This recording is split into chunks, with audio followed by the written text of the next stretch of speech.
lá. Mais diretrizes para a gente, né? São muitas diretrizes e agora eu vou discutir com vocês, eu vou apresentar para vocês essas aqui, ó. Diretrizes curriculares nacionais para o ensino fundamental de 9 anos. Aí você está pensando, mas como é que é isso? Gente, tem diretriz para tudo. Lembra que o ensino fundamental, antes de 2006, ele era organizado em 8 anos. Então, ia da primeira série à 8ª série. Então, a gente tinha o CA, que era a classe de alfabetização, né, que fazia parte daquilo que era considerado educação infantil, não tinha nenhuma obrigatoriedade, tendo em vista que, nessa época, não tinha obrigatoriedade nenhuma dentro da educação infantil. E aí, os argumentos eram de que a criança não estava se alfabetizando e que, para garantir a alfabetização da criança, era preciso colocar 1 ano a mais de obrigatoriedade no ensino fundamental. Então, esse 1 ano a mais de obrigatoriedade no ensino fundamental, na realidade, ele não se estendeu para o final, ele ampliou-se no início. Então, aquela criança de 6 anos de idade que frequentava a classe de alfabetização, a partir de 2006, com a implementação do ensino fundamental em 9 anos, aos 6 anos de idade, ela passa a entrar no primeiro ano do ensino fundamental. Então, o ensino fundamental, 9 anos, sendo o primeiro ano para a criança aos 6 anos de idade. Obviamente que houve uma reestruturação nesse pensamento curricular, tendo em vista que essa etapa cresceu, incorporou uma criança ainda muito nova, de 6 anos, com uma proposta bastante focada, que era a ideia da alfabetização. Dentro deste cenário bastante complexo, então, foram elaboradas as diretrizes que estão nessa resolução número 7, de 14 de dezembro de 2010. Preste atenção que a mudança foi em 2006 e as diretrizes só saíram em 2010. Olha que coisa legal, né? Então, vamos lá. A presente resolução fixa as diretrizes curriculares nacionais para o ensino fundamental de 9 anos, a serem observados na organização curricular dos sistemas de ensino e também das suas unidades escolares. Então, a gente sabe que o papo aqui vai ser esse. Escola, como é que vai se organizar. Sempre tem diretriz, sabe que a escola, que na hora que vai montar o seu currículo, precisa olhar para elas para não fazer o que a lei diz que não pode, né? Então, olha só, as diretrizes curriculares nacionais para ensino fundamental de 9 anos se articulam com as diretrizes curriculares nacionais gerais para a educação básica, que é aquela diretriz que fala de tudo o que acontece na educação básica.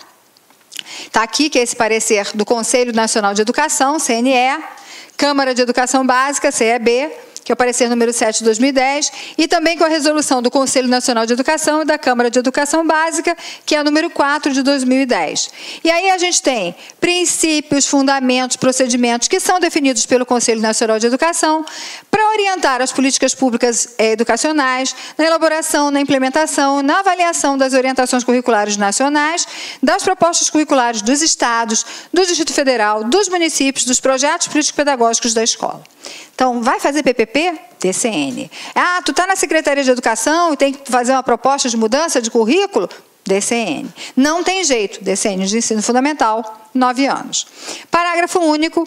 Estas diretrizes curriculares nacionais aplicam-se a todas as modalidades de ensino fundamental previstas na Lei de Diretriz e Base da Educação Nacional, bem como a educação do campo, a educação escolar indígena e a educação escolar quilombola.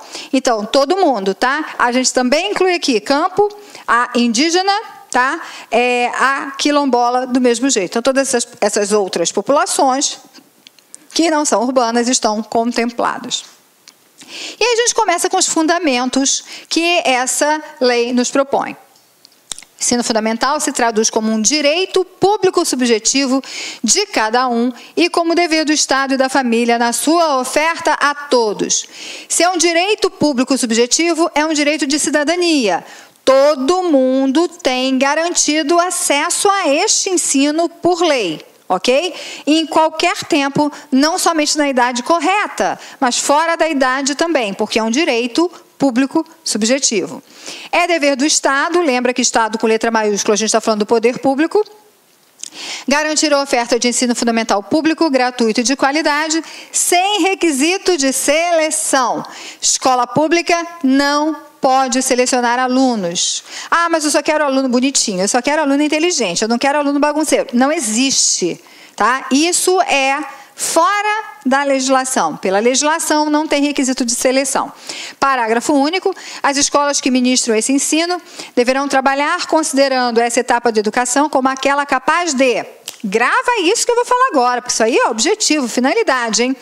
Assegurar a cada um e a todos o acesso ao conhecimento e aos elementos da cultura imprescindíveis para o seu desenvolvimento pessoal e para a vida em sociedade, assim como os benefícios de uma formação comum, independentemente da grande diversidade da população escolar e das demandas sociais. Então está aqui, ó, é vida em sociedade, é cidadania que a gente está falando, dessas relações, do sujeito ter acesso a todos esses elementos culturais que são imprescindíveis para a sua vida social. E aí a gente continua. O direito à educação, entendido como um direito inalienável do ser humano, eu não posso separar do ser humano, constitui o fundamento maior dessas diretrizes. Então, pensa em educação como um direito da criança. Então, o direito à educação é um direito humano, e isso é fundamento dessas diretrizes. A educação, ao proporcionar o desenvolvimento do potencial humano, permite o exercício dos direitos civis, políticos, sociais, do direito à diferença, sendo ela mesma também um direito social e possibilita a formação cidadã e o usufruto de bens sociais e também de bens culturais. No parágrafo 1º, o ensino fundamental deve comprometer-se com uma educação com qualidade social e igualmente entendida como direito humano. Então já sabe, quando a gente fala de qualidade no ensino fundamental, a gente tem que falar de qualidade social. Ou seja, para além daquilo que é aprendizagem, qual é a aplicabilidade daquela aprendizagem no meio social, na vida cotidiana, na vida em sociedade? Isso é qualidade social e, portanto, um direito humano. Parágrafo 2º. A educação de qualidade, como um direito fundamental, é, antes de tudo, relevante, pertinente e equitativa. Grava essas três, hein? Ó, pertinente, relevante e equitativa. A relevância, o que é isso? Promoção de aprendizagens significativas do ponto de vista das exigências sociais e do desenvolvimento social. Relevante é aquilo que é importante que a criança construa, aprenda. Pertinência refere-se à possibilidade de atender às necessidades e às características dos estudantes de diversos contextos sociais e culturais e com diferentes capacidades e interesses.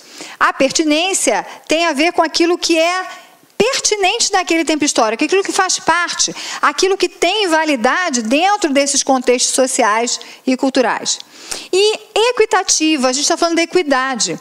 Equidade alude à importância de tratar de forma diferenciada, tratar de forma diferenciada o que se apresenta como desigual no ponto de partida, com vista a obter desenvolvimento e aprendizagens equiparáveis, assegurando a todos a igualdade de direito à educação. Então, olha só.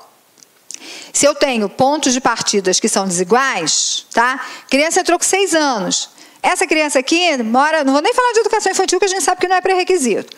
Mas essa criança aqui mora numa família onde os pais são analfabetos, não leem, não tem livro, não tem nenhum estímulo à leitura. Bacana, essa está aqui. Essa também tem 6 anos, mas é filha de professor, por exemplo. Tem livro, todo mundo lê. As duas têm 6 anos, mas o ponto de partida delas é muito desigual. Então, quando a gente fala em tornar as aprendizagens equiparáveis, significa que essa criança aqui que está num patamar mais abaixo, ela vai precisar de muito mais estímulo, atenção, seja o que for, para que ela possa se equiparar a outra criança. Então, a gente vai tratar de forma diferenciada, sim, para tentar buscar essas equiparações. Lembra que a gente está falando de direitos humanos. Na perspectiva de contribuir para a erradicação da pobreza e das desigualdades, a equidade requer que sejam oferecidos mais recursos e melhores condições às escolas menos providas e aos alunos que deles mais necessitem, Quanto mais pobre o entorno, o contexto, mais aquela escola precisa oferecer para essa criança, para suplantar todas essas dificuldades externas, tá? Ao lado das políticas universais, dirigidas a todos sem requisito de seleção, é preciso também sustentar políticas reparadoras que assegurem maior apoio aos diferentes grupos sociais em desvantagem. Então, a lei é clara para dizer, esquece esse papo de que a escola tem que fazer tudo igual para todos o tempo inteiro.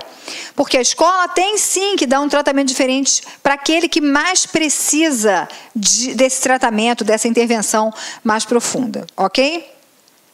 Parágrafo 4º.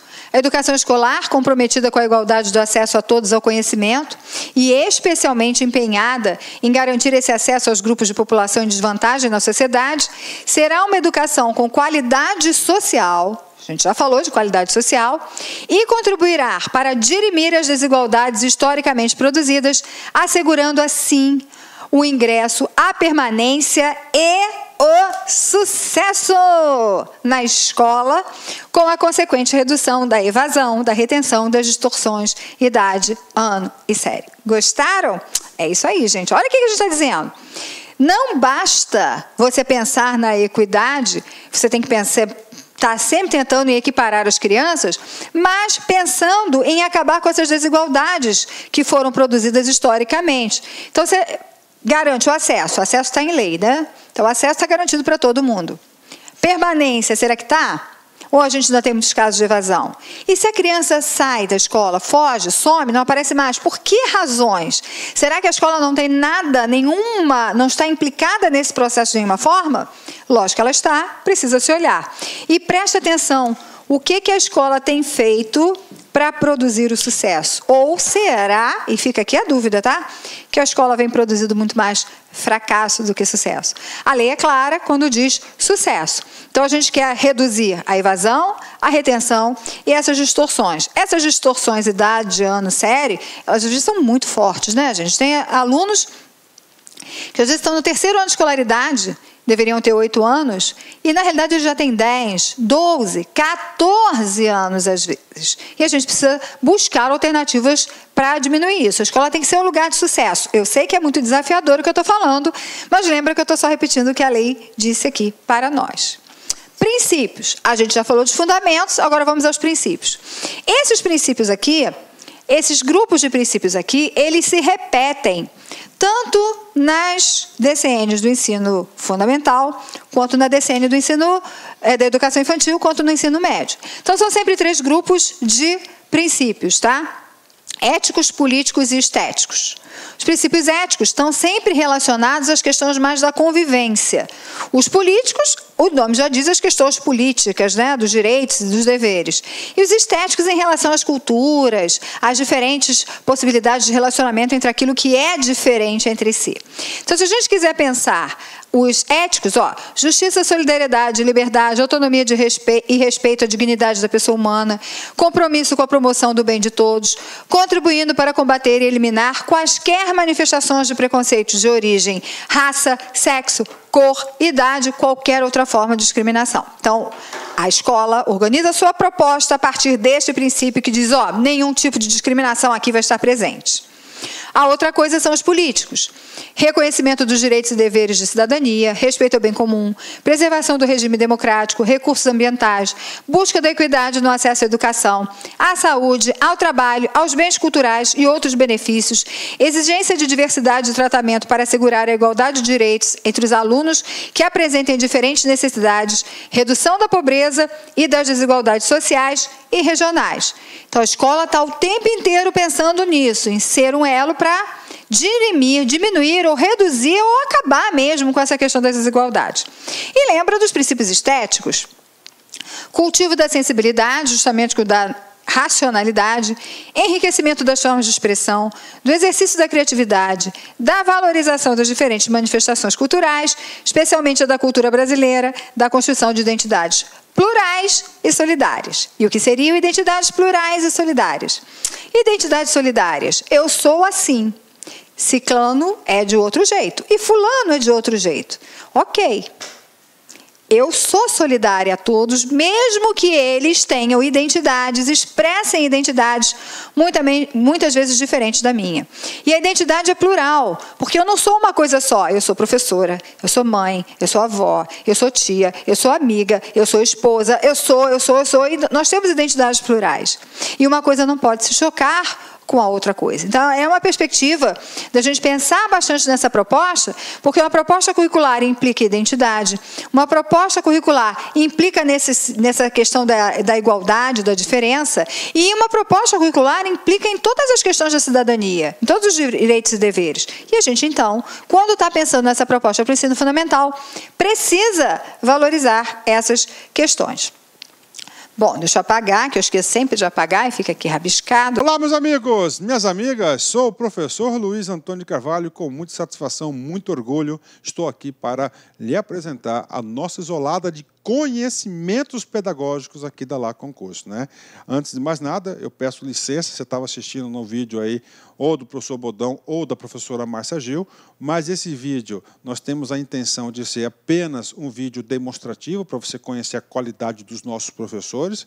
Esse vídeo representa apenas 20% da videoaula, da aula inteira. Quer assistir o restante? Então clique aqui embaixo que você tem um link, esse link vai direcionar você aí lá para o nosso site, uma isolada de conhecimentos pedagógicos total, né? Todas as aulas do professor César Bodão e todas as aulas da professora Márcia Gil. Investimento apenas R$ 80, 2 professores, prazo de acesso 60 dias, e durante 60 dias você pode assistir quantas vezes, na hora que quiser, na hora que desejar, né? Tá certo? Carga horária 84 horas, né? Atualmente, eu digo atualmente por quê? Porque dentro desse prazo de 60 dias nós podemos ter aí alguma atualização, e esse módulo recebe aí todas as atualizações durante esse período, né? Quantidade de aulas, 109 horas, né? Ou seja, só aqui na La Concurso você pode ter certeza aí que é o melhor módulo de isolada de conhecimentos bancários existentes aí no mercado. Forte abraço, espero vocês. Fui, tchau. Clique lá.